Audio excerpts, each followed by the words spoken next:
Yeah. Take two. Take two. My friends, welcome to the podcast, episode 14 of the BEL show. I'm so excited to have back my friends, Ethan and Tucker T. York out from BC. What is going on, my friends? How we doing tonight? Doing good, man. What's up? Doing good, man. How's our mental health? How is our physical health? How we living? Top Physical notch. health could always be better in these parts, but mental health is top notch, so we're doing good. That's good. That's good. Ethan, you feeling good? Oh yeah, we're doing good. I think I had a solid studio sesh today. Productive as hell as usual. I mean, everyone I have up here they usually know what they're doing, so it's helpful to have people that they come in, we get it done, have a good time. Preparation. Yep. There's some segments of this I'll have for Patreon only, but we were just talking about your last guy brought in his own mic. Like, that's a level of preparedness that you don't always see. Well, yeah, like he literally had his own. He had an iLock stick so I can get the actual VST on my computer, so we can get the mic simulators. He had his own condenser mic. It was beautiful. I mean, like the guy's prepared. I mean, he's been at it for freaking 10 plus years now, probably more than that. So I mean, sure hope he knows what he's doing.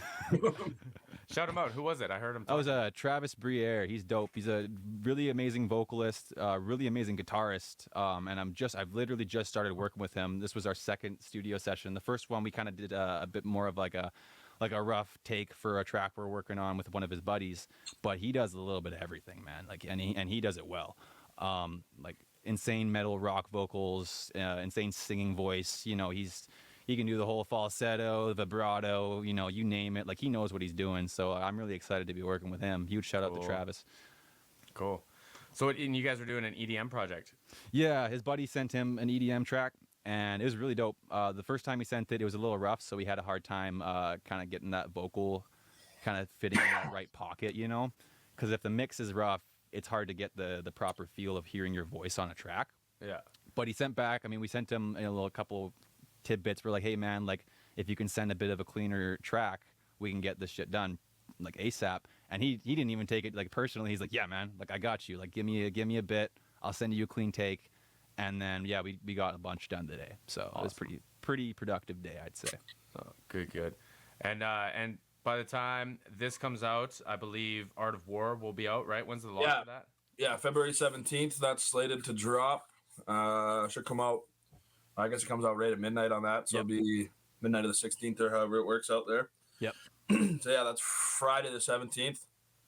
And I have a pre-save link that I'll be posting. I was just waiting for the Apple Music one to come through on there, but I think it's going to take too long, so I'll be posting a Spotify pre-save to my Instagram at TYorkMusic probably right after this. I'm meaning to do it. I've just been slacking.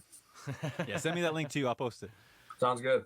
Yeah. Make it shareable. I'll at least share it for sure. That's the one thing for me is like I like to have at least like the Apple Music and the Spotify stuff together at the same time. But it seems like the Apple Music stuff, like using DistroKid through there, it seems the Apple Music stuff kind of lags behind, just probably for whatever. iTunes and Apple take their sweet time, man. Yeah, take their sweet time and they do whatever screening they have to do on their end. So yeah, it seems like for now the Spotify stuff will be coming out a little bit sooner, but the Apple Music stuff will be right there. And I use Apple Music personally. So I'm not going to be anybody who uses Apple Music won't be left behind for sure because I'll be leaving myself behind. And we can't be having that. You're not hating. It's not hate on Apple Music. You're just spitting facts here. I love Apple Music. Yeah. Apple Music's my go-to. I mean, Spotify is awesome for the radios and stuff, but I just love Apple Music, and I'm already so invested in it. Like when I shuffle in the truck, it's like song one of like 13,000. So for me to switch over to Spotify now, like not that I listen to all that for sure. But like, if I switch to Spotify now, I'd have so much work just getting back to even half my library. Like I'm invested. So, no, that's good, man. Congratulations on the project.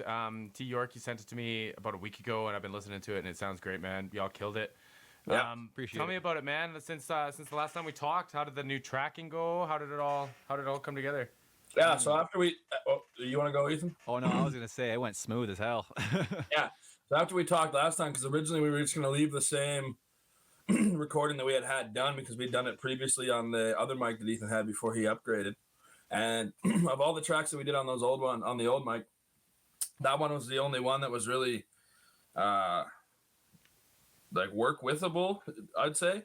Like the other ones, like we could have done it or whatever, but just like the different, like once we heard the quality on the new ones, on the songs on the new mic, then it was like, okay, we got to go through and redo it. So yeah, we re-recorded and we added some new parts that are updated that you've got now. So yeah, that one's awesome. The re-recording was awesome. Just 3 dope takes. And yeah, it sounds even better than it did before, and it was crazy because it already sounded great. So I'm excited for this one, Art of War. It's definitely a switch up from the first release we did, Sleepless. That came out January 9th, I believe it was. And a bit of a switch up, a little more lyrical, rappy stuff, and that's kind of more what my music could get into as it starts coming out. But I'm trying to do a whole bunch of other stuff. So yeah, I'm excited for people to listen to Art of War and just see the versatility that I believe that I have. And I'm curious to see what the feedback and reviews are on that one opposed to Sleepless and how people feel about it. Sleepless is doing surprisingly well. I didn't check today, but last time I checked, I was almost at 8K stream, so I'm pretty sure I'll be over that now. So Congratulations. yeah, I'm excited to be getting more and more stuff out there.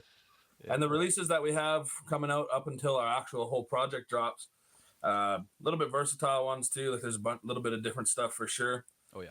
And so yeah, and then the tape comes out and it's awesome too. So I'm excited for what we got going forward. And Ethan, tell me about the tracking process. I mean, that one, it came over the course of like several months. I mean, that beat I've had posted on my my YouTube for a hot minute. It was one of the first ones I think actually York wrote to before we even like actually started working together. And then yeah, I mean, we recorded it initially on the old mic, like York was saying, and it sounded good for the mic that we used. But then when we came back up to do the re-record with the new mic, I didn't even want to like open the old file. You know, it worked so much better. And then once we had that all done, there was still that little gap partway between the song there. That was that you know, earlier we were saying that little 45-second gap in the song there. And I was trying to fill it with either like a vocal chop of something from his verse. You know how old school hip hop will have like the vinyl scratch with a chop from the verse. And it just wasn't working. So I wanted to sit on it. And then all of a sudden I was like, you know what? I got a guitar. You know, I might as well just whip that out, see what I can do. And it turned out to be like a real epic breakdown, kind of like semi-solo, semi-verse breakdown. And then we had a little vocal chops I found from the super vintage pack from movie samples from like the 60s, 70s, and 80s. And I was like, man, this shit is hard.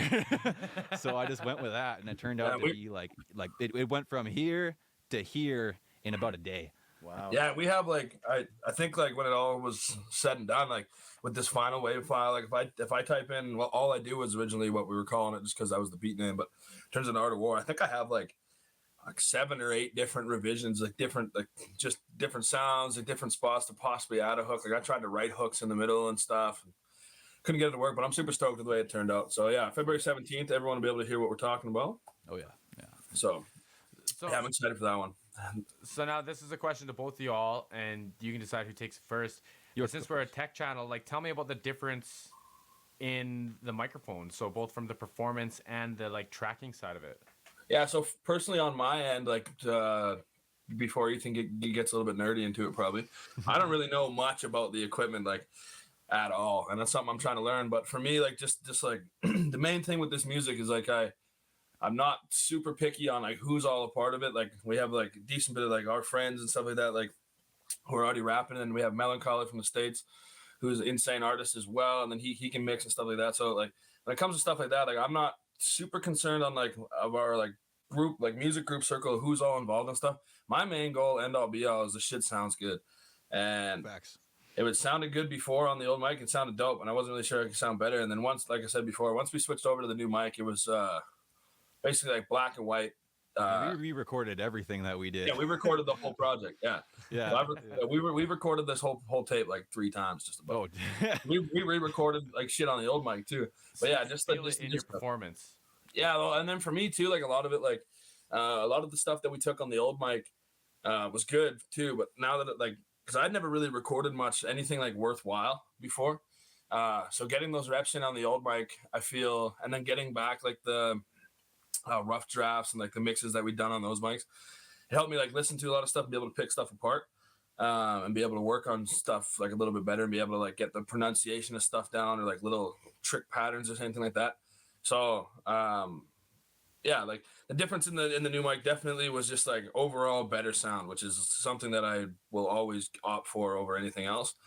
But yeah, I definitely don't discredit any of that stuff too, because I'm kind of glad the way it all went, even having to record it 3 or 4 times over some of the songs, because I feel like we have the best takes now on the best equipment. So Good. Works out great for me. Good. And Ethan, on your side, how's the transition been specifically? Sum it up with one word, beautiful. Yeah. Working with that old mic compared to this one, it makes my job about 1,000,000 times easier. I mean, it really comes down to, I mean, if you have the right artist and the right setup, it really comes down to your hardware. It's really important to invest into something good quality. A lot of people think that they can cheap out, buy a USB mic, buy a cheap audio interface, and they think they're good. I've learned that is completely wrong. You know, you got to invest in your craft, right? And, you know, it might have been an expensive purchase, but in the long run, it's going to save me heartache. It's going to save me fucking, you know, going over the mix 20 times, second guessing myself. Whereas now, you know, I spend, you know, a couple of days going over it, you know, referencing it in different headphones and different scenarios, and I can very much notice the difference in quality, and I can hear things way better. So I mean, shout out to Shure mics. I mean, geez, if you need a good new mic, like that's a plug right there for you guys. Like, Yeah. Sponsor them. No, literally, sponsor me. So, do y'all know much about like the history of Shure? Not much, no. Oh, bro, I'm a nerd. So it's been the exact same microphone. The SM58 and the SM57's been the exact same since like 1958 or something dumb, right? Really? Yeah. They haven't If it changed. ain't broke, one don't bit fix of it, dude. Yeah, if it ain't broke, don't fix it. And they did this promo ad when I was like a teenager, and they baked a whole turkey dinner. So they smashed the potatoes, they mixed the gravy, everything with these microphones, baked them in the ovens, and plugged them back in, and they still worked. What? Yeah. Oh, bro, it's hilarious. Like, it is hilarious. You can't beat them. Like, what is it? What'd you pay? Like $600? Yeah, roughly. Six. Like, you know what I mean? It's, Yeah. it's so worth it because you could run this over the truck, and you might have to just get a new metal frame for it. Right. Yeah, Internal that's hardware is still- still good. Even when I was looking up mics to get to, like when I eventually built my home studio here, Shure, like, yeah, Shure was number one across all the things. Like, it was asking, like, it's like, oh, so do you want, like, as I was going to different things, it's like some are better for like podcasting, some are better for recording, singing, groups, choirs, you know, it's all sorts of different levels to the shit, right? And yeah, Shure was at the top of all of them. So, Oh, yeah. Industry doesn't surprise standards me. for 40, 50 years, bro. yeah. For a good reason. Yeah. So, I like, wonder if a guy were to make like a new and improved video, like doing the whole turkey dinner to Shure and just proved it, like if you get a free mic or what's the deal? hopefully they refund you in case you have any issues. Yeah. Yeah. I don't know if I want to sing into this mic. It smells like gravy. Might throw you off Is a he, little bit. is he singing? Why is his nose so close? Whole time you're just making a face like. But like, so maybe you guys can help me find words for this, but I talk a lot on my channel about microphones. I talk about preamps these days, compressors, and like I don't want to misconstrue it. The microphone isn't the performance. You know what I mean? But it's like having the right prescription on your lenses when you're watching a beautiful movie. Like now it's right. Okay. If Well, the actually, that's a good prescription's a little analogy. wrong, now it's a little fuzzy, right? You might still get the point, but it might be a little fuzzy. Well, that's a really good analogy, especially using it, you know, if you think about it, if it's like a pair of glasses, not every pair of glasses is going to work for the same thing, right? Yeah. People, So, yeah. I mean, when it comes down to it, for the stuff that I was doing today with Travis, the fact that he brought his own mic that he knew suited his vocals, like it wasn't a Shure, but it was damn good, that's for sure. For sure. Yeah, no, it was definitely like you understand that not every vocal is gonna fit the same microphone. You know, like my voice, I wouldn't know what it sounds like on a different microphone, but I'm sure there's some out there besides this one that'll sound great on.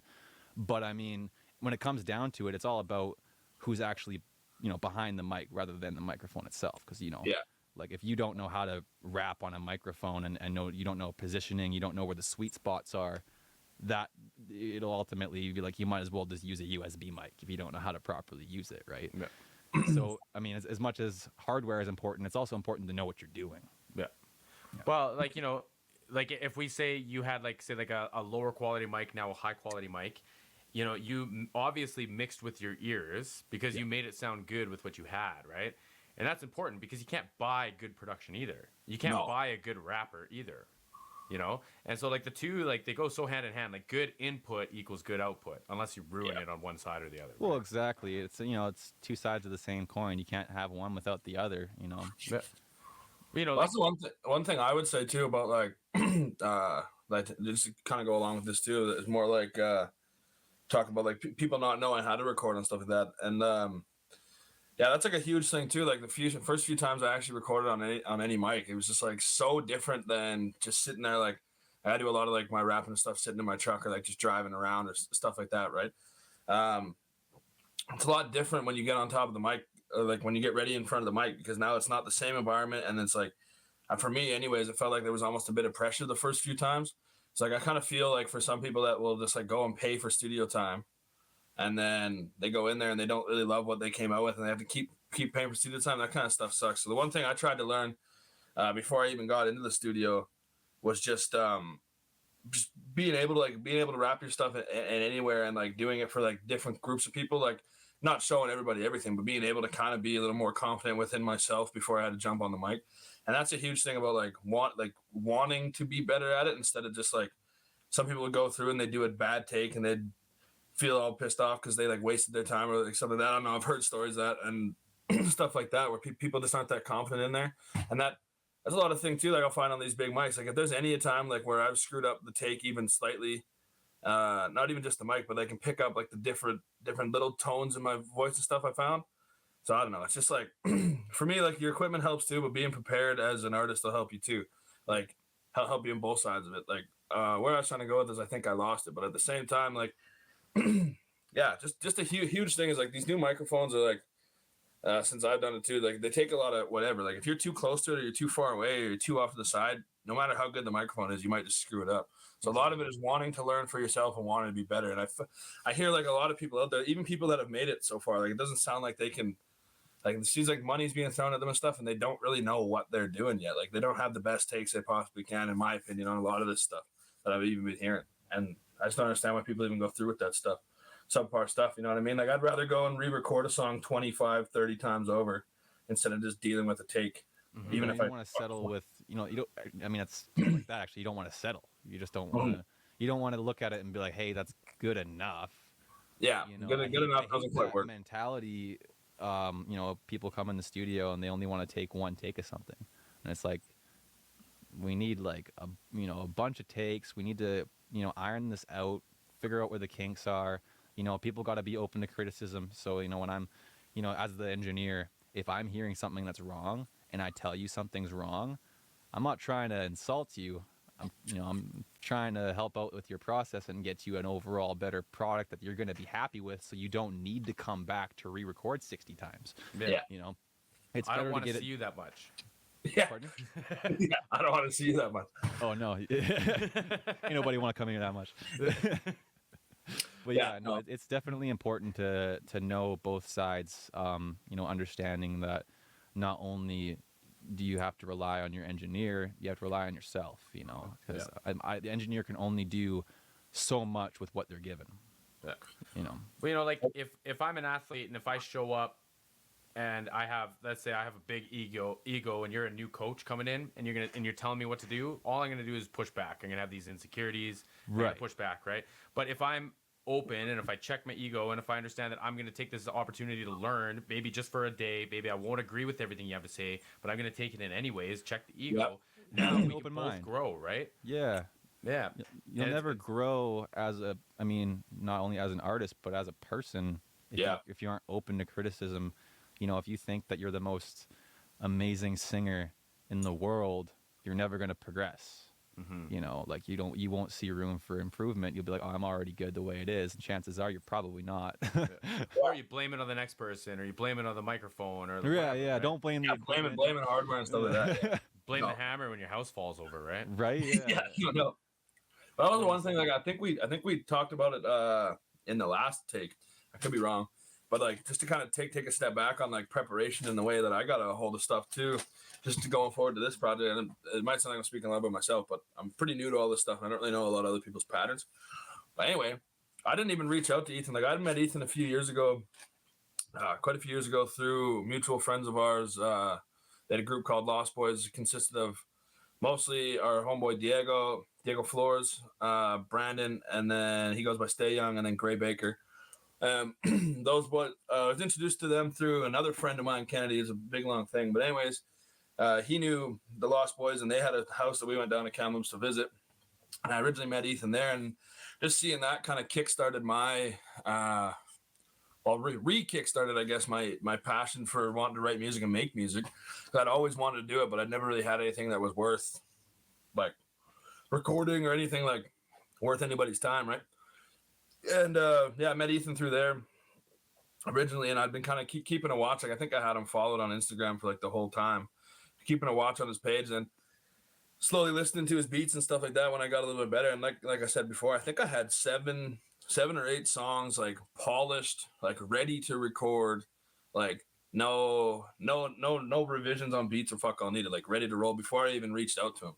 And that was like a huge thing. Like even our first session, like Ethan can speak to it too. But like I rolled in there, I think we planned out for like a whole day, and I think within 2 hours we're like, okay, well, I think we kind of finished up what we had, and that was just like everything was just like boom, boom, boom, boom, boom, and like, especially like when it comes to like I spoke a bit before, but people like paying like big money for like professional studios, like engineers, like I mean I'm pretty lucky, like knowing the people I do now, reaching out to the people I do now, like I don't got to worry about spending thousands and thousands, you know what I mean?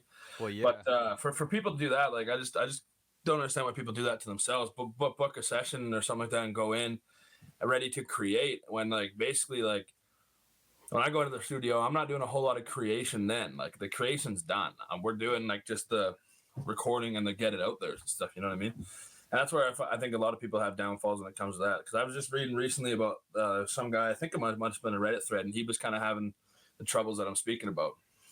And he was kind of asking questions on that too. And like that's the one thing about the whole thing is like preparedness as an artist. Like I don't understand why people go out there. Like, I mean, maybe they're confident in their own stuff, and this is not discrediting anybody that's confident in your own stuff, because you got to be. But like when you have one song ready, why book like hours of studio time and stuff like that, right? You know what I mean? Like get ahead of it and get on top of it. Like I wasn't even thinking about doing a project. I had no idea. We just went down there and recorded. Ethan's like, hey, like we got enough shit here. Let's do a project. And then we spoke to me and did that, right?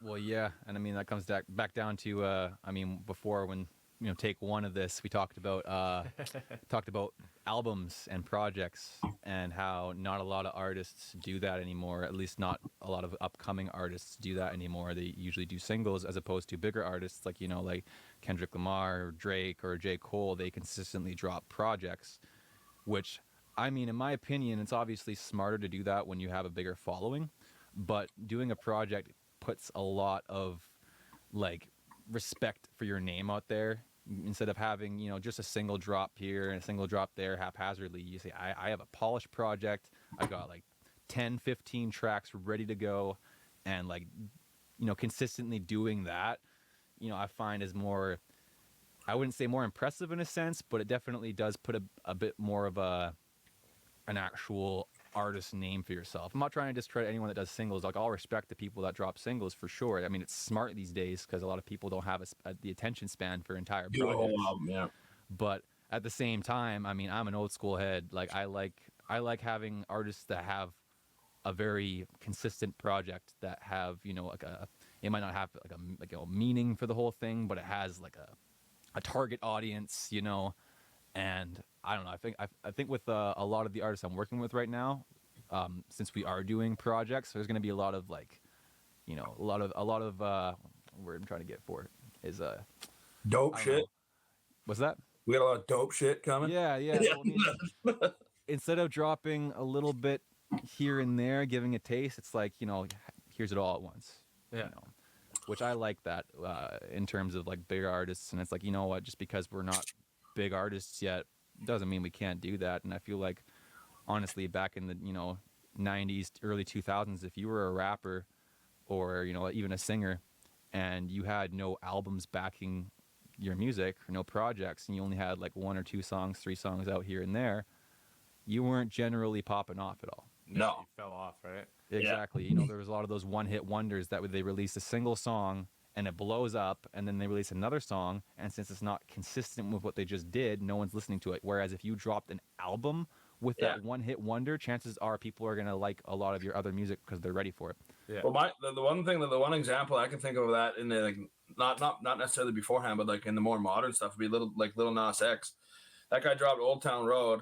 I mean, the success of that song is unmatched, right? Right. Like, that's unbelievable. Broke records and shit. But that song like is catchy, and it was cool like for everyone to see, and everyone's like, Like, is this guy gonna do it? And then he did the remixes and stuff, which are cool. But even that took a while. And then he's sitting on like his album now that he has. I can't remember what's that album even called. Anyway, Sure. but it's got the one. It's got like Montero and all those popular songs. But like other than like his album, like that project of work and Old Town Road, I don't even know what else he has. And that's a perfect example. Like Lil Nas X is huge, and that album is phenomenal. But that's what he did. I'm pretty sure he basically just sat on Old Town Road, did a couple remixes, then dropped an album that wasn't even like Old Town Road, and he's just living off it. Like. So that was awesome too. But that's definitely what goes to show you how to stay relevant, right? Because Old Town Road is definitely an example of one of those songs that could easily be a one-hit wonder. Mm-hmm. If he was just putting out singles, like a couple of the songs and stuff that he has off the album, if he was just dropping those as singles, they might not have caught on like an album did, you know what I mean? Mm-hmm. And he had the rollout in the campaign because Old Town Road did so well. Yeah. Well, I think if I could offer my unsolicited advice when it comes to like modern marketing and music, I think you need an infrastructure, like albums, for your dedicated fans to go back to, right? So like if you understand that, like, I don't know, say your first 4 or 5 YouTube videos get 20 hits each, right? That's pretty standard. But like maybe you find 10, 15 fans that would listen to a whole record. Well, it's a good thing you got a whole record up then. Yeah. Because now those fans are in, right? And that's what you want. You don't want 1,000 light fans. You want 10, 15, 20 dedicated fans. Yeah. So that when the next one, or like, you know, maybe they're sharing with their friends, they're reposting your stuff, they're following, they're engaging, right? Maybe they're willing to give you $1. That's even cooler, right? And then now when you have the next project out, maybe that one catches fire. Or maybe you do a feature and that does really well. And then now you're gathering that audience to come back and look at the infrastructure you've built, right? Totally. So I think like the features and singles is smart if it's features and you're blending audiences. And 100%. I think a guy's got to drop albums, man. I think you need the infrastructure. Yeah, and I feel like there's definitely something to be said about having singles like in the downtime for sure, right? There's definitely a place for singles. But I'm definitely an album guy wholeheartedly myself. I can just think back, like I can't think of a specific song, but recently there's an artist, Jaron Benton, who I grew up loving through like the funk volume hops and stuff like that. And like when I think back, like I don't even think of like his singles or anything. Like I think back to his album, like My Grandma's Basement, or what's the other one, Freebasing with Kevin Bacon. And those albums are like stuck in my head front to back, right? But when I went back recently, and it was actually through it's a single actually by it's released under DJ Hoppa. Shout out to DJ Hoppa. But it's called, I think it's just called Hoppa Cypher or Hoppa. See, I can't even remember. But it's like, I love the verses. Like I eat. Yeah, I'm not even gonna do it. But it's Jaron Benton starts out like skeleton bones. Welcome to the jungle, bitch. I ride an elephant home. And I forgot all about that, but I knew all the words, and it just came across my phone recently, and I was like, holy. So I went through and did all the singles, but I would have totally forgot about them had that not even come about, right? But I remember the albums, and I remember looking at the album art in my head right now, you know what I mean? So stuff like that too. And the album art sticks. Like I think back too about one of the projects that, another one that like kind of got me into writing too, is just a super, like, I don't think he even makes music anymore, but his name's Nate Schultz. And he has a SoundCloud project. And it's just two animated thing of him and his producer, and they sat down and they did a whole album together. And it's actually super good tunes. He's a super good lyricist, but I followed him on Instagram years and years ago. Like this would have been when I was probably 12 or 13 that I started listening to him, and he just went to college and he's just living his life now. But yeah, just super cool stuff like that. But I remember that project. I'll never forget the name. You know what I mean? So I was a dedicated Nate Schultz fan. And if he drops something now, I'd be one of the first ones to listen to. You know what I mean? But it's just stuff like that because he dropped the album. Yeah, he had 1 or 2 singles on YouTube that are sweet, that have a couple 100,000 views that are dope that I remember. But main part, like I just remember that album thing, and stuff like that. So you gotta have something to, and like you say, infrastructure for marketing, totally. But for me, it's just like something to go back to and like look back on as like a whole body of work instead of just one single, because it's pretty easy to forget one song. Well, the amount of times that I myself have been, going through YouTube, or people send me links to their music. And the amount of times that I check out their one song that they've sent, or their one song that I found, and if I like it, 90% of the time I'm going on Spotify or wherever to find more of their stuff. Mm-hmm. And if all they have is 2 or 3 singles and they're all different styles, chances are I'm going to forget all about you. Yeah. You know what I mean? And that's the one thing, like going forward with the way that I'm releasing stuff right now, is it might actually end up being kind of what Ethan's saying right now. Is like Sleepless is a different style than Art of War that's coming out. And then the next couple that come out might be slightly different styles, but then I will have the project to go back on, right? Well, yeah. We just didn't want to flood the market the way it sits. No, I'm not saying I'm not offended. I'm not saying nothing. Oh like no, that. and I'm not trying to. And the main thing there is that you're still a new artist. I'm more talking about people that have been established artists or established artists that are trying to market their stuff and legitimately posting like Instagram ads or Facebook ads and trying to target audiences. Oh yeah, and they only got their, 2 or like, 3. Yeah. Yeah, with their 3 tracks that they've released ever, or maybe even their first track. And it might be good, but I mean, chances are, even if I like it, by the time they release more music, You've forgotten about it. exactly, right? Yeah. And so that's why it's, again, as new artists, I always try to push everyone that I'm working with to do projects, because then at least if someone hears one song they like, they have a shitload of other music to go through, right? Yeah. And that's what, I'm a firm believer of projects are, like, I mean, singles are great, like I said, but, I prefer a project. Like, there's something interesting, and like, we're comparing to superstars, and I don't want anyone to Right. think that we're like talking on that level. Right? No. Like, with the Grammys just going by, I was reminded of a Lizzo interview that I watched, and she said that she did something crazy, like 240 songs for this last record, and she picked 12 of them. Oh yeah. So like, if you book me and you come in and you have one beat, 3 verses, and a hook, well, maybe that was the warm up, bro, but maybe the magic's coming. Right. That's possible. Maybe we gotta spend a little time together and feel each other out a little bit, figure the stuff out, Right. and then maybe we can get into the magic, right? So Right. you just never know. Well, that's the one thing too about you saying that 240 songs. I remember hearing something like Mac Miller has. I think it was like something like 1,400 songs in the vault, like, and that wasn't including like 4 or 5 albums or something like that. Yeah. And it's like, fuck, like I wish I had access to that hard drive. Like, I mean, I think they're slowly releasing those, just on a side note. Like, stuff like that. But just recently, J. Cole did that thing with that producer Batman. He dropped the song Procrastination Broke. Gave the whole track to that. So he said he wasn't feeling motivated, so he just went on YouTube. He typed in J. Cole type beat, and he found the first one, and he clicked on it. He said he couldn't stop writing. He said he just wrote, went to the studio and spit it out. Yeah, and then if you read the text message too, he's just something like, he's like, this is one of the ones that would just stay in the vault. He's like, I'd have this recorded, like whatever, stay in the vault, and it would never see the light of day. He's like, I don't want to sit on the music like that anymore. And then apparently J. Cole's gearing up for a drop too. So it'd be cool to see artists like that, like, I don't know, maybe not necessarily flood the market, because I don't think people want to even, like, as much as I talk about wanting to get that hard drive and stuff, for me to go through that and be able to listen to like however many songs, or like Gucci Mane just did like a 80 song label album.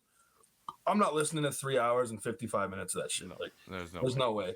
So, but it'd be cool to see like guys like that, like slowly release like stuff, like to do the same thing. Like, so if J. Cole say he had a slew of beats over so and so's beat, like, for example, say he'd written one to like Ethan's beat, and give it to this guy, get it out there, you know what I mean, and give it to that, help out the low end guys, like he's talking, like not that he has to do that again, but that sick is a one time thing. It'd be cool to see more people doing that. But like, definitely, like you said, having shit in the vault, like 240 songs is awesome, but like, what are you gonna do?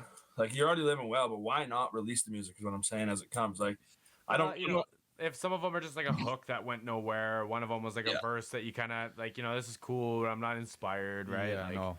For sure, but the main thing I'm saying is like when they say like people have like complete albums. Yeah, like, that's wild to me. Complete albums ready to go. Like, I can't remember who else they had, but yeah, some people just had albums, or like Kendrick dropping Untitled Unmastered. Like, was that just like, I can't remember if that was just throwaways or if that was like an out. You know what I mean? Shit like that. Like, people have like albums ready to roll. Like, why not release it out there? Yeah. All right, I've been chewing on this candy cane. I don't know how old this candy cane has been. It's been sitting on this desk for how long, but this thing is delicious. It's old as shit, though. It was like in the crack of this desk, and I cleaned it off for this computer, and it's 3 Christmases ago. It's hitting good, man. That's hot. I like that. Ethan, I got a question for you. Yeah.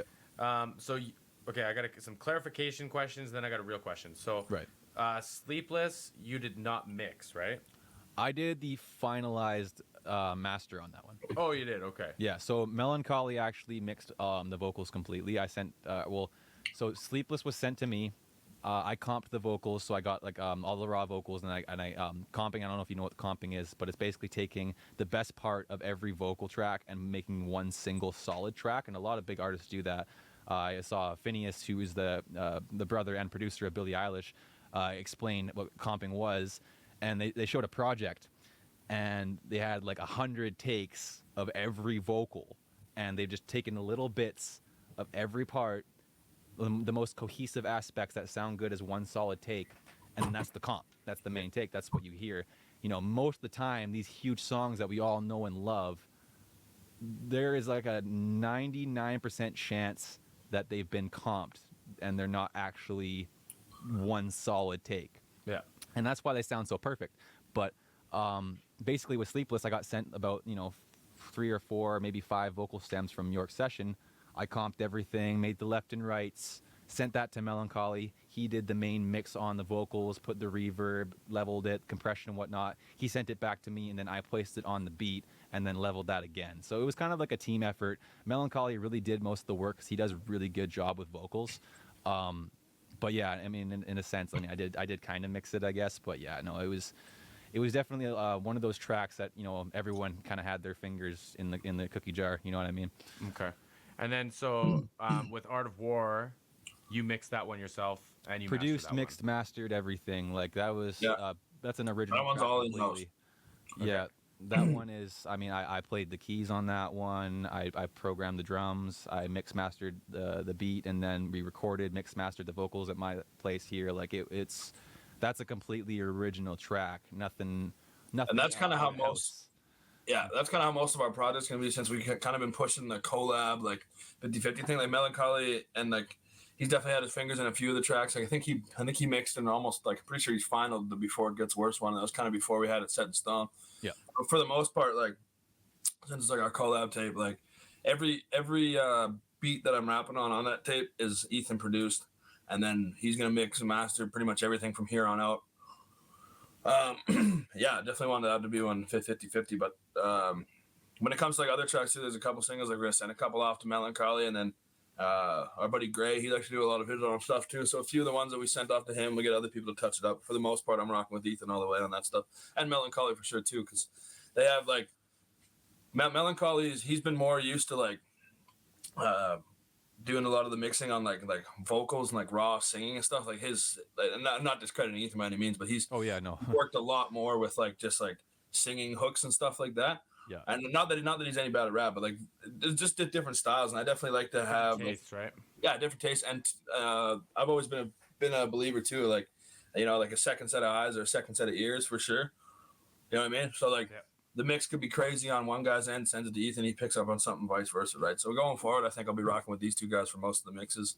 Oh, yeah. I'd like to get in, like I said before, once I have my home studio set up, I'd like to get into learning that stuff and be able to do all the stuff independently myself. I'd love to be able to sit down, make a beat, record it, mix, master it, release it, all without anybody's help. Like I don't have to talk to anybody besides the mic. You know what I mean? Yeah. To get to that point, but for now, yeah, definitely for your projects and put your shit out on your own. And yeah, and it's very important these days to be a versatile artist, because half the time, like you go into a studio, and if people don't know the terminology, or there's not that natural connection between producer, engineer, and vocalist and whatnot, there's a really big gap between quality if you're working with someone that just doesn't quite understand the process. And then even then, I mean, for the most part, I mean, lots of people nowadays are just one or the other. And and for me, I could never be my own vocal engineer. If I ever got into singing, I would be passing my vocals on to someone else. Yep. But that being said, it is important to understand and know your voice, know your style. Like I'm definitely encouraging York to get your own setup, because I will show you the ropes. Happy to. And I mean, that makes my life easier too as an engineer, because then if you need to record things at home, send them to me, you know what to do. Oh yeah. And that just helps the process in general. Being that versatile it makes everyone's life easier, especially the engineer. Mm-hmm. I definitely haven't put a rush on stuff like that, just to go on a little more too. Like, a lot of people too, like they wouldn't. I've definitely heard of a lot of people like not being so comfortable as to like send their stuff away. You know what I mean? Because they feel like they can do the best for themselves or might have the same vision. But that's where it comes in. Like for me, like just having full trust in the people that I've surrounded myself with so far, right? Mm-hmm. Like with Ethan Melancholy, like Otis on the show. Like if I send a beat to Otis for a feature, like I'm scared I got to rewrite it because he might beat me on my own track. That's what I like to hear, though. You know what It's I mean? healthy competition, man. Oh, I love it. I love it. I would never not want that. You know what I mean? So stuff like that, having full trust. Like when I send stuff that, like I said, I send stuff to Otis, scared about it, or like never know what Melancholy's coming back with. He throws curveballs at me that just blow my mind. For real, man. Like the first song I heard, I think it's still coming out, but Ethan had a couple unreleased tracks. He showed me Melancholy before we'd even done any work. And the first one was super chill. I think it's called Gang Gang. Yeah, we call that one 2012 actually. Yeah. Okay, dope. Yeah. So yeah, that one's just sweet. Like it's pretty chill, like not a lot of hard bars. And the next one's Blackout, which I ended up doing a remix for, and it was like Yeah. immediately that like the dummy, first man. first like horns played, and I was like, bro, I need this. It's like, well, it's Melancholy. It's like, fuck that guy, I need this. Yeah. I'm putting something on it. Yeah, come on now. Yeah, but so we got that figured out. That shit slaps. Oh yeah. Oh, yeah. So my big question then, now that I've sorted that out, Right. is Ethan, what are your references when it comes to mixes? My biggest references, like as in like for like other songs or Yeah, because like last time we talked, you said that like you liked like AC/DC putting out big records and being Right. like loud and obnoxious, and you liked like these rock influences from before, and then Yeah. you kind of moved into rap and hip hop, and that's what you're pursuing now. So I'm curious if there's some fallover in your mixing styles, or like if you have takeaways like that.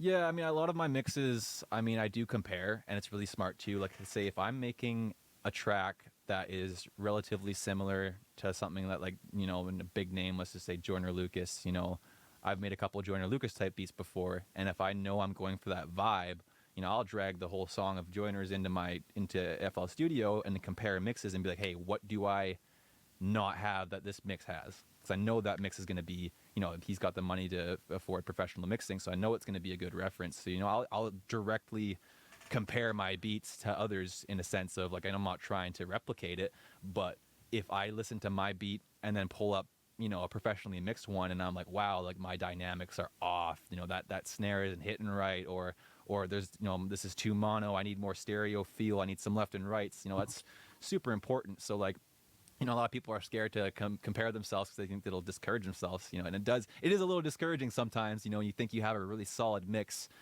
and you pull up a reference and you're like, wow, that's ass, Yeah.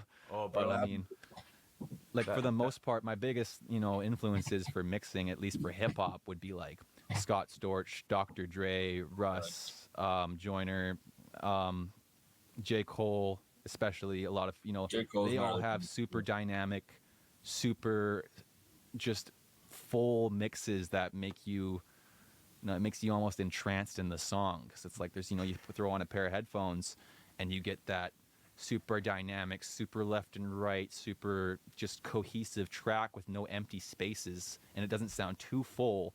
It sounds that perfect level, Sonically pleasing, right? Exactly, and that's what I strive for my mixes to be. Yet I know I'm far from it. My mixes always could use work, and that's the thing I'm always trying to improve. So comparing your work to other works, a lot of the time people don't do that. You're going to discourage yourself, but it's important, because if you just think your mixes are great all the time, then you're never going to improve, right?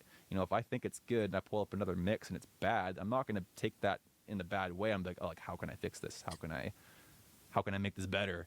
Mm-hmm. And that's also really important to have as an artist. And that's why I like working with York a lot, is because when he's not happy with something, he'll express it and be like, I think I can do that better. No, run that back, take that again. Like I know I can get that better. Well, And that's another thing too. I was going to mention just to kind of bring it back slightly about comping, is like I have nothing against comping and all that, and it needs to be done. Oh, yeah.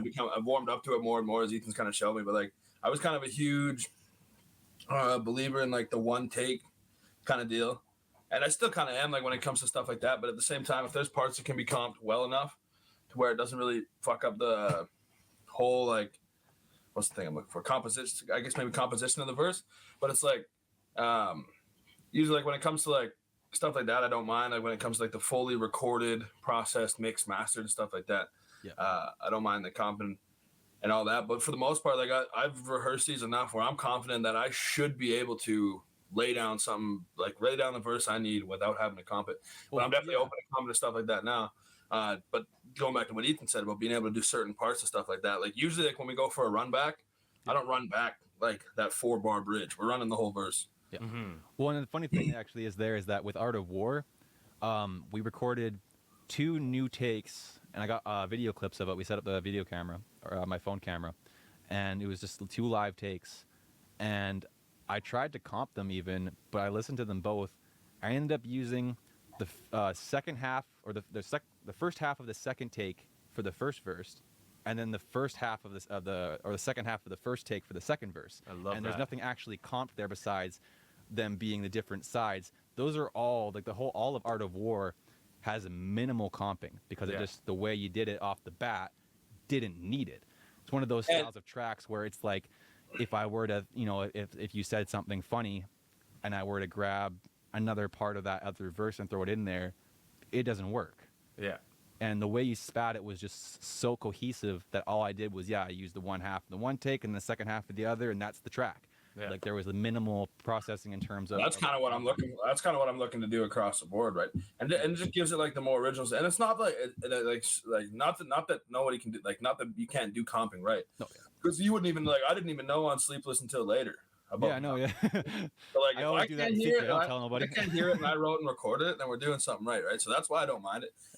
It's when I don't know. I hear it lots on a lot of. I'm trying to think of who I just heard it on. But you can hear like in their verses, you can hear a bar end and then they start it. Brand new breath, right? Yeah, but it's like they're overlapping. Like, how do you overlap two of the same words if you're doing it in one take? You can't. Yeah. That's a nice thing. Like, even when it comes to comping, because we're comping two full takes, it's not like I'm starting off. You know what I mean?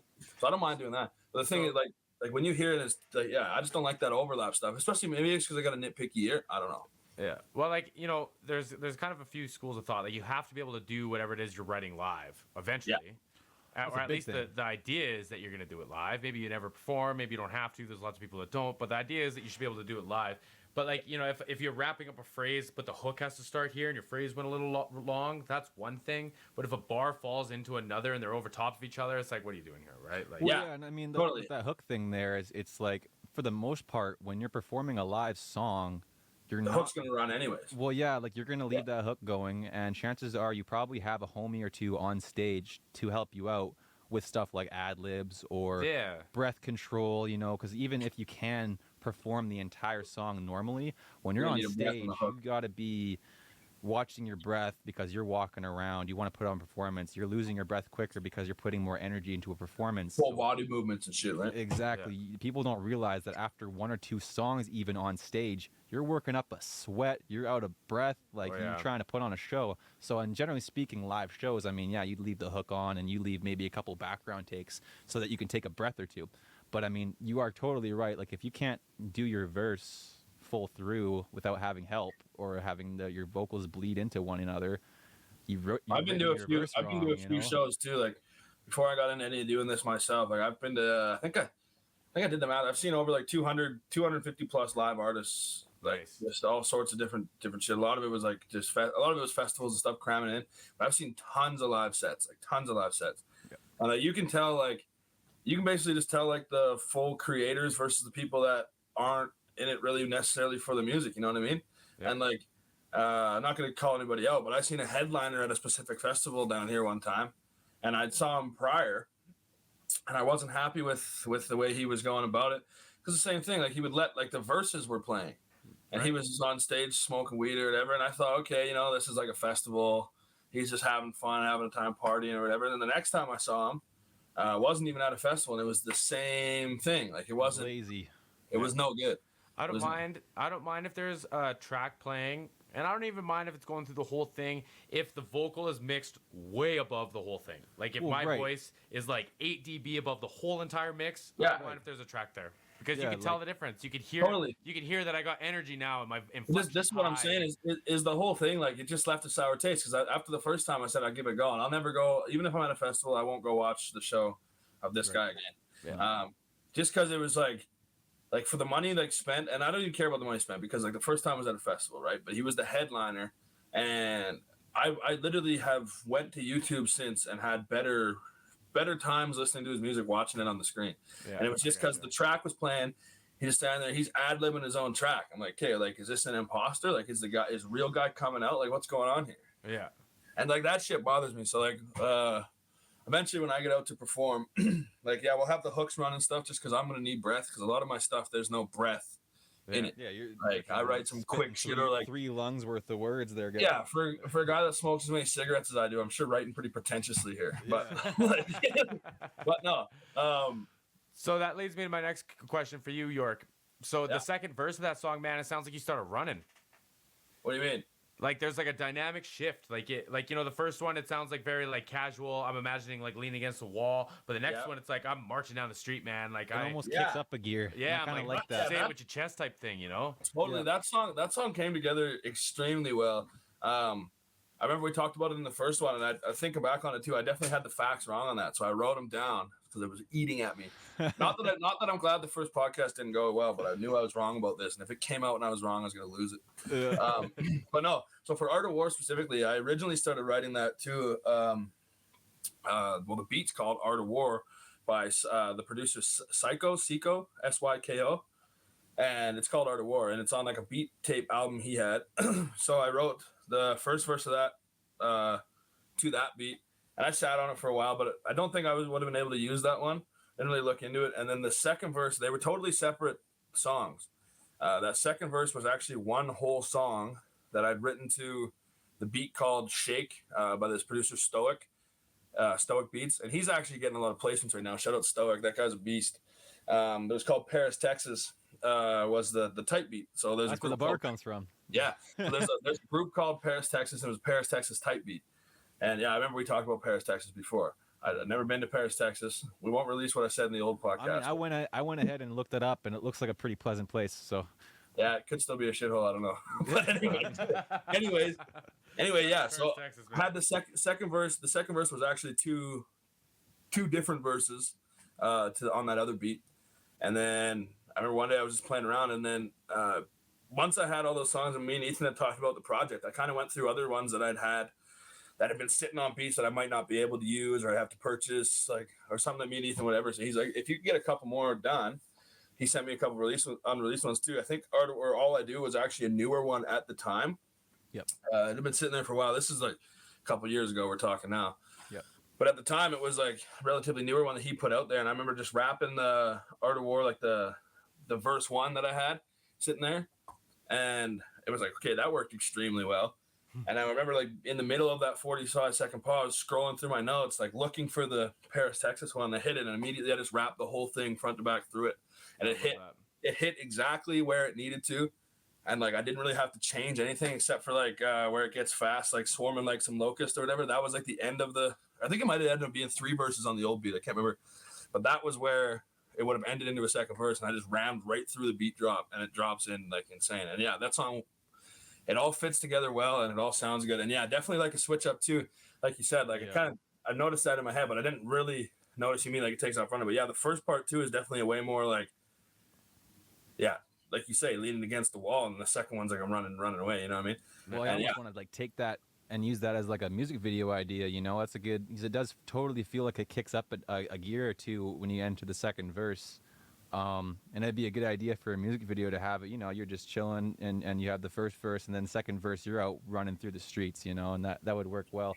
Yeah, I've been With meaning the way that came together. I videos. mean, it sounds like it shouldn't work in a sense of vibe change. You know, but it works in that sense. It keeps things a little more interesting. You know, It keeps you involved for sure. well, yeah, it pleases the ear because, you know, a lot of these new rappers get stuck in a pocket and they don't try to experiment with their voice, and they don't really attempt anything with their vocal range or anything like that.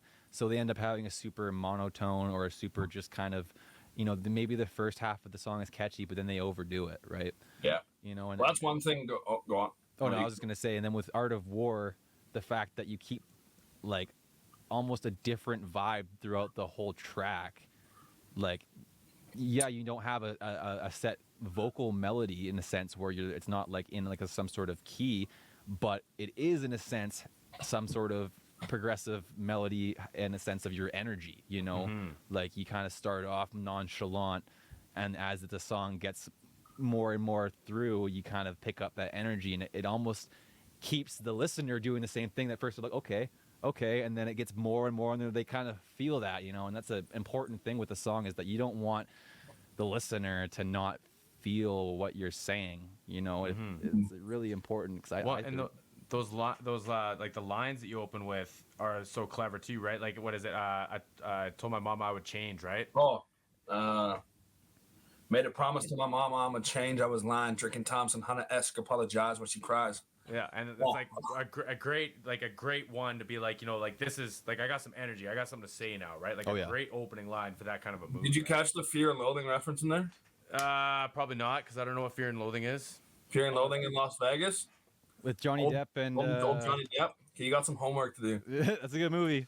You probably like it. Your boy's got ADHD pretty bad, man. I don't know. You gotta- That's okay. This movie's Write it down. pretty easy to watch, dude. It's just them doing all sorts of crazy drugs. It's No, not. see, the problem is like 3/4 through the movie, I'll go, "Oh my God, it's Johnny Depp," or like Oh. whoever. Yeah, no, yeah. dude, no, but so the basically, I'll do a rough summary because even I don't know for sure, but the movie's I want to say based on a real story. Hunter S. Thompson, he was like a recorder or like a reporter, and they went to go cover some desert race in Las Vegas. Him and his like lawyer or something or his assistant, and they end up bringing a suitcase full of like drugs. Like they have like mescaline. They don't end up doing cocaine because it all blows out of the car in the first scene. But yeah, they got like, everything you can imagine. And it's just them absolutely zooted in Las Vegas. Fear and Loathing in Las Vegas. But yeah, his name's Hunter S. Thompson. I got And you. they're messed up the whole time. So it's like, made a promise to my mom, I'm going to change. I was lying. Drinking Thompson, which is I believe it's like a whiskey brand in the States. I've never actually had it, but I've heard other people talk about it. So it worked out. Drinking Thompson, Hunter-esque, like Hunter-esque, like I'm attacking the bottle. Yeah. Hunter-esque, apologize, what you got. So it ends up working like I'm fucked up off the bottle, like Hunter S. Thompson was drinking Thompson. There's a lot of music. Like, I could break down a lot. I'm still going through old recordings that we have from last summer when we first recorded, where I'm going over the mixes, doing the comps, and I catch a bar, and I'm like, the fuck did you just say? Like, I missed that the first like 6 times listening to it, and there's this one track. What's it? I think it's the one track we got with Melancholy and Otis. Just watch. Yeah. There's a couple of bars in that one. I don't want to spoil anything, but that one, we almost got to drop that before the project too. I forgot about that one. Yeah, that one goes stupid. But yeah, like, it's even now. I'm still going through. Are you talking about going through the second verse or the verse I had before? Just all of them. Yeah, yeah. Like literally, like chances are there's still like 20 bars that I haven't quite deciphered yet, Yeah, and that's good too, because like I do that with a lot of bigger artists. When I'm going back through playthroughs, listening to old songs I used to like, and going back to what we were just saying about like Childish Gambino and stuff beforehand. Well, yeah, and it's like you go back and you realize, hey, I missed that, and it keeps you. It sticks with you. It sticks, yeah, and it keeps you wanting to re-listen. It's like, what else did I miss? Like, gotta That's why I back. got into reactions, because I was watching all these guys break down all these crazy rappers. Yeah. And I was like, oh my God, like I didn't understand. Like double entendres, once you start catching them, you like see them and everything, right? Right. And then it was like, whoa, you got a triple, or like some of them, man, it's like it doesn't end how many different plays on words and. Yeah, there's a verse. There's a verse for you if you're not familiar. I'll send it to your Instagram if I can find the video. But this guy does a breakdown. I think it might be Genius, but they do the Kendrick Lamar verse on "No Nostalgia" by Pusha T. Yeah. Yeah. I've seen a 9 couple of them, extensions, 9 times in the air. Yeah. Unreal. And shout out Kendrick, he the GOAT. Right. So, hey man, we're gonna get to kind of towards the end of this here. What else you guys pushing? What else you guys working on? What else you want to tell the people? Yeah. So I had a couple of the things that I wanted to shout out that I missed. You got it written down. You guys prepared. I had one question for you, Jesse, but I'll just do a quick little thing about like new possible working on. No, ask me a question and then we'll do the thing. We'll do the shout outs at the end. Okay, well, it all kind of works in, but yeah. Anyway, basically, we do a whole lot of talking about us on here. I was just curious about how BEL and your channel and all that came to be, and you're just like, it's just like a love for music, or how'd that go? It's kind of interesting, man. Nobody's asked me that question. So the BEL project was actually something I started about 3 years ago. I was diagnosed with ADHD, and then my doctor told me, he's like, people don't normally just develop ADHD when you're an adult. Usually it's something else that's making you distracted, right? Yep. And so it turned out that it was like depression, right? It's just I was good at masking, I was good at hiding it, I was burying it, and we'll call it narcotics. I cover anything that like changes your state from one place to another. I consider a narcotic. So okay, fair enough. So whether it was booze, whether it was just like dumb partying, whether it was drinking so many coffees and Red Bulls that I couldn't move, like it was anything, right? Right. And I didn't like that, but I did like some of the elements of the ADHD because I could think about things really quickly. Like I could put myself in a spot and kind of almost remember all the little takeaways of it, and then put myself in another spot and just have the takeaways there, right? Yep. So like when I realized that, it was kind of freeing. It was like, oh, this is kind of neat. I was like, I don't know if I want to bury this and take this away. Like I kind of like it. So I started the BEL project, which was Bright and Engaged Living, BEL.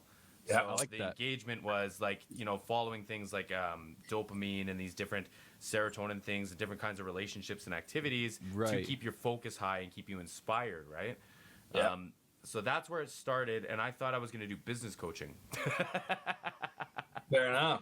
And then that didn't go how I wanted it to. And like I'm a sales coach by profession. That's my like most recent career and Right. like training and schooling and everything. So that's all cool. It's just like it wasn't inspiring, man. It was fun, but it wasn't for me. Yeah. So I put that on the burner for a long time, and I was hooked on reactions, bro. I was waking up at 5 a.m. watching them till midnight. Like I couldn't have conversations. Watching other people do it. Watching other people do it. And Yeah. a buddy of mine living with me at the time, he's like, dude, you explain these songs to me in a way that I like better than this guy on your screen does. He goes, why don't you? Why not do it? Yeah. Nice. And so there was a Slash and Miles Kennedy release was just coming up. And I woke up real early, and I smoked way too many cigarettes, and I had like 4 or 5 coffees, and I put my camera up as it was about to release because it was like at release time. Yeah. My camera died. Ah. So I like scrambled for my phone, and I put that up, and I filmed it, and I went, huh, that was kind of neat. And I said I didn't realize that I had a couple things to talk about, like guitar tone, mic processing, mixing, stuff like that. Yeah. And I went, okay, like, you know, I watch all these rap ones. I'm going to watch some rappers. So I did like some Jordan Lucas, showed a Right. couple of my friends, like some of my favorite rappers, right? And it just like, it was fun, but like I enjoy hip hop and rap for other reasons. It's more of an emotional thing for me than like a dissecting. Totally. You know what Well, I and mean? you seem to understand it pretty well, judging by the questions you've been asking about our songs. Like you picked apart the fact that there's different energies in the different verses. You're asking about the mixing process. Like, you know, it's definitely Yeah. hitting us with questions that I wasn't not necessarily prepared for, but not expecting. You know what I mean? Like, Yeah, I got you. I do enjoy talking about the whole process because, you know, not a lot of people really Wanna go talk that in about depth with that kind of thing. So Yeah. it's Then nice. Ethan tries to talk about that stuff with me. It's like talking to a blank wall. Speaking Blank brick, gibberish, blank wall. ancient Yeah. hieroglyphs coming up. Yeah. Yeah. No, But yeah, no. So that's awesome, man. That's sweet, and definitely like when it going for like, fuck, way to mumble on every sentence I try to start right there. I'm just talking like for people going forward too, like embrace, like you said, like you started to embrace the way you were feeling, and like how like a lot of people let it break them down or whatever, but you were kind of like being okay with it and like moving forward and like doing a lot of positive stuff with it. And I feel like a lot of people, like, obviously I can't speak to everybody and their mental issues like that, because not everybody has the ability to be able to take something like that could be a negative for sure and try and turn it into something positive or get themselves on top of it. But I feel like not a lot of people have an open enough mind to maybe do that or whatever. And I encourage a lot of people who could possibly be struggling, if they have whatever, to just kind of do what you were doing, like take the takeaways and see if they could find a positive in it, and maybe through doing that they'll be able to weed out most of the negative, you know what I mean? Which is awesome. It's perspective, man. And like I talk like it happened overnight, and it didn't. You know, like No. there was a lot of medication, there was a lot of trial and error. Like I went to a therapist, I spent tons and tons and tons of money and time and a therapist. I love my therapist, man. I haven't been able to see him in like a year, but like dude he was like the big brother that I didn't know I wanted. You know Yeah. what I mean? Like, Right. it was great. And like, Well, that's another thing too, is I'm not just saying people who have like depression or anything wake up and just think about it and get over it. That's not what I'm saying. but it's But, like, perspective, man. It's like I was saying like earlier. It's like I was looking at things and thinking, how is this going to hurt me, or how is this going to take away from me? And then Yeah. eventually, I don't know when it clicked or how it clicked, and I went, oh, you know what? Maybe it won't leave. And then Yeah. it didn't. And then I went, oh, maybe the kinda next thing won't learn- leave either. You You kind know? of learn to use it because, you know, I definitely have. I mean, I haven't been diagnosed, but I have a hyperactive imagination. My brain is bing, bang, bop 24/7. Have a hard time sleeping because of it. But that also, I use that for my music. You know, Yeah. if I'm not sleeping, if I'm not doing something that, you know, that I should be doing, I'm doing music, and I'm hyper fixating my, you know, everything into it. You know what I mean? You know, I use that you know, constant state of you know, fuck, I guess. Yeah. Yeah. and it, you know, if you learn to use it in a positive way, you learn to live with it and not not like learn to live with it as like, you cope with it, but you actually learn to love it in a way. Yeah, Well, like, you find the superpowers, right? yeah, like it's I don't nice. sleep either, bro. Like I'm up at 5:30, and then like I used to hate it, but now I go, you know what? I asked for this time by myself, and so I'm gonna go work on a mix. I'm gonna work on a drum pattern, something, right? Right. Yeah. See, I'm up till 5:30 doing that. Yeah.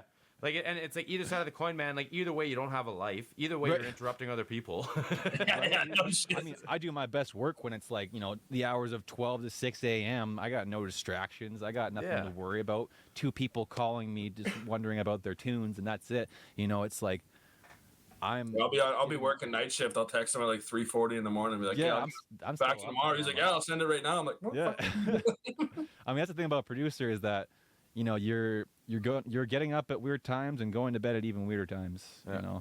Well, when creativity strikes, man, like where you gonna be, right? Right. Like I'm always home anyways. Figured might as well put my overactive brain to the freaking work and just grind out whatever I can. I mean, honestly, it's what I love doing. So the fact that I have that kind of constant state of just I need to do shit, it helps in the long run because like I'm always doing something and I'm always progressing. I'm always trying to better myself. Always trying to find new ways I can apply myself to different situations like this. I'm learning how to use different microphones, how to set up things properly, and how to work with other people, like singers that are doing vocals techniques that I've no clue what, I just learned like a bunch of, terminology from Travis that was up here. And he's a freaking fountain of information when it comes to any sort of musical anything. And, just having that open mind, having that brain where it's like, I need to learn, I need to do this. It's helpful. So it's like, you come to terms with, that kind of mindset instead of thinking it's a crutch. It's more of a you as a whole. You kind of embody that. Use that as your advantage. Because a lot of people, they don't have that and they force themselves to do things, and you can really tell, especially in music, when things are forced. Like you can tell there's a certain energy. Like I know a lot of people, a lot of local artists that you can tell their best work and they're trying to force something, and it just goes to show it's like, you need to believe in what you're saying. You need to have that drive for it, and it's again, it's helpful to have that constant, brain is just on overdrive half the time or 90% of the time. Yep. I love it, bro. I love the way my brain works, and I'll take the negatives with the positives 10 times out of 10. And I struggle, man. So I won't keep this long, but I have a panic disorder instead of an anxiety disorder. Right. So very, very similar. I'm sure we've all had panic attacks, right? Yeah. But it's like instead of like an event in the future, it's like the steps to the future I worry about. Right. If that makes Well, sense. you worry about the in between, not the end. Yeah, right. Yeah. It's not about the fight getting in the end. It's about the car crash and the ambulance not showing up and maybe someone not taking it seriously. And like it's always the same story, but it's all these like little things leading to the event that I think I would be. Like when I have an anxiety attack, it's always about an event. Right. Yeah. Right. Something in the future that I have no control over. That like, if I worry about it or not, it's not going to change anything. So like that whole thing, right? Yeah. But yeah, with the panic, it's like every little step, and that's the racing thought. It's like how many times can I go up the ladder, and how many variations can I think of where it's going to go wrong, right? Yeah. Yeah. So, No, I definitely feel that. I've been there, but I'm definitely more of a, like I'm trying to get to that end, and worrying about the very end of things rather than the steps to get there. In a sense, I mean, I'm always worried about the steps to get there, but I'm definitely not in panic mode. That's for sure. You know what I mean, though. Like I've had anxiety attacks, but I don't struggle with anxiety day to day. I struggle with panic day to day, and I've had panic attacks, and those almost like I have more panic attacks than I have anxiety attacks, but I've had anxiety attacks, right? Yeah. Like so, I don't know. It's different. Yeah. Definitely different. It's all. Yeah. It's the same but different, right? Yeah, two sides of the same coin. Anyway, what else you got? You mentioned, about new stuff I'm working on. For me, anyways, Ethan's probably got a whole slew of new stuff he's working on. 20 songs I heard. Jesus Christ. Oh, more than that. Well, that was an understatement. Yeah. So for me, like I said, the last time we were down when we did the first take on this, we basically recorded everything I had that was worthwhile. So I've been doing a little bit of writing since then, a few things here and there. I don't have anything concrete totally yet. But I don't know if I'd started talking to him in the last one or not, but there's an artist from Vancouver named Truth the rapper. Trewth, and good friend of mine was living down there for a while, so he put us together or put us into connection just recently. I don't know why he slept on it for so long, but yeah. So we've been talking. We got some preliminary thoughts. I actually did a verse to a beat already that I'd like to get recorded and send to him. Just get some songs out there. I don't really know going forward where that's going to take off, but he's awesome, and they do like open mic ciphers, and they play lots of shows down on the coast. So I'm excited to work with them and get to know those boys quite a bit. And then other than that, it's mostly just my project stuff. And I'd like to be getting a show going together too in my hometown anyway, Williams Lake, for around the project release. It's another thing I'm working toward. Just getting all that set up. Talking to one of the owners of the local bar in town, Oliver's Bar, Bar Street and Grill, I think it's called, the full name. And yeah, he said that when we do it, like we'll get an event, we'll do tickets, we'll close it down. It'll be a whole thing. So that's going to be awesome. Perfect. And so just getting together like the right people necessary and the right dates for that, and get a hold of him and the tickets and all the posters and everything needed for that. So I want to do that for around the album release. I think that'll be awesome. And I've been getting tons of support on just Sleepless alone and Williams Lake, my hometown, and various other communities. I got friends and stuff like that. So I'm excited for that. And yeah, and the last one, I shouted out a local metal band that I know named Honor Bound. I told them that I shouted them out. I told him we were retaking, and he told me I had better shout them out again. So, yeah, no. Here they are. Shout them out. Yeah, well, shout out to Honor Bound. Anybody who hasn't heard of Honor Bound yet, check them out. A wicked metal band out of Williams Lake. I know 4 of the 5 members personally. Grew up with them. Worked with a couple of them. And I'd like to actually do some music with them in the coming months. That'd be awesome too. Do a little bit of crossover stuff.